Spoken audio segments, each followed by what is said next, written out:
अस्सलाम वालेकुम दोस्तों आज की वीडियो में बात करेंगे कि अली ज़ैदी ने काशिफ अब्बासी की शो में बड़े बड़े इंकशाफात किए। उन्होंने कहा कि जब no confidence motion Imran Khan के ख़िलाफ़ आ रही थी तो मैंने उस वक्त के आर्मी चीफ जनरल बाजवा साहब से ये कहा था कि चीफ आप शहबाज शरीफ को सल्यूट किस तरह करेंगे, किस हैसियत से एक चोर, एक करप्ट, एक बेईमान, एक मुजरम को सपोर्ट करेंगे, सल्यूट करेंगे। तो उन्होंने आगे से क्या जवाब दिया दोस्तों, उन्होंने ये भी कहा कि मैंने 2 लोगों के पाँव पकड़ने की भी कोशिश की थी। दोस्तों आप वीडियो देखें, उसके बाद बात करते हैं। आपने कहा कि इमरान खान कहीं नहीं जा रहे, यही व्यू आपने हम सारों के साथ, आपने कहा $100 की शर्त लगाओ, मेरे साथ कोई लगाता है इमरान खान ये नो कॉन्फिडेंस कामयाब नहीं होगी। और ये उन्हीं दिनों की बात है, उसी 2 दिन 3 दिन पहले की बात। आप कोई कॉन्फिडेंस कहां से? फिर आपने कहा, आपने बाजा साहब से मुलाकात की, क्या कहा बाजा साहब? मैंने तो उनसे बहुत डिस्कस करना चाहता था, वो कभी डायरेक्टली तो नहीं बोल रहे थे ना कि आप वोट ऑफ नो कॉन्फिडेंस हम करा रहे हैं। आपने कहा कॉन्फिडेंस कहां से है? देखिए मेरी बात सुने, मैं एक तहरीक इंसाफ का मेंबर, मैं उस वक्त एक सूबे का सदर भी था, क्योंकि 25 दिसंबर 2021 को खान साहब ने वो नोटिफाई किया था सिंध का। मैं एक फेडरल मिनिस्टर भी था, और आप लोग समझते थे कि मैं कोई इंपॉर्टेंट फेडरल मिनिस्टर हूँ। लोग कहते थे कि ये इंपॉर्टेंट है, शायद कहते इसलिए भी होंगे कि एक वो जो किचन कैबिनेट तो और वो थी, लेकिन खान साहब से मेरा राब्ता था, यानी कि मेरे पास एक्सेस था। सो मैं आपसे, खान साहब भी कॉन्फिडेंट थे। मैं आपसे आके ये कहूँ कि मैं $100 की शर्त लगा लूं, जो सारे नैरेटिव बनाने वाले हैं पूरे पाकिस्तान के टॉप बैठे हुए हैं कि यार $100 की शर्त लगा लूं कि हम इलेक्शन हार रहे हैं या नो कॉन्फिडेंस हार रहे हैं, वो मैं बोलूं, या मैं एड्रेस का $100। आप कवर अप कर रहे हैं? नहीं, कवर अप नहीं कर रहा। आपको ये बयान भी आपका उसी वक्त का है, उस वक्त आपको यकीन था। कौम को कॉन्फिडेंट रखना पड़ता है। अच्छा बात करें, अच्छा मेरी बात से आ रहे थे कॉन्फिडेंस। मेरी बात सुने, हम रातों को जा रहे हैं MQM से मिलने, 2-2 बजे मीटिंग करने, वहां मीडिया कवर कर रहा है, तो हम क्या हम जा रहे हैं रातों को, हमारे सिंध हाउस में बैठे हुए, हमें सारा पता था। I know how politics works. देखिए हमने 20-25 साल एक ही काम किया ना, पॉलिटिक्स कवर किए हमने किया है, हमने कवर किए।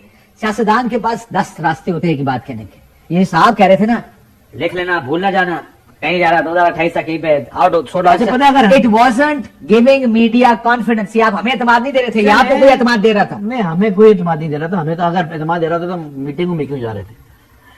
देखिए हमें अपने आप पे तो पाँव पकड़ने जा रहे हो। नहीं, पाँव मैंने जिंदगी में अपने 2 लोगों के पकड़े और उनके जूते भी उठाए, एक मेरा वालिद और एक मेरी वालिदा। अल्लाह, और क्या करने चाहिए? मैं खाली पब्लिकली मेटाफोरिकली नहीं, मैं प्रैक्टिकली भी कह रहा हूँ।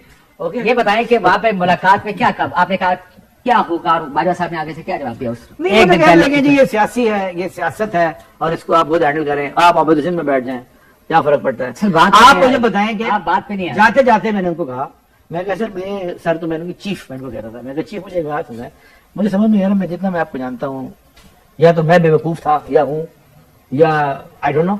मैंने तो कहा कि मुझे समझ में नहीं आ रहा कि आप ऐसे इधर देंगे कैसे। मैंने कहा आप शहबाज शरीफ को ऐसे कैसे करेंगे, कसम खुदा की, और भी विटनेसेस हैं बात की।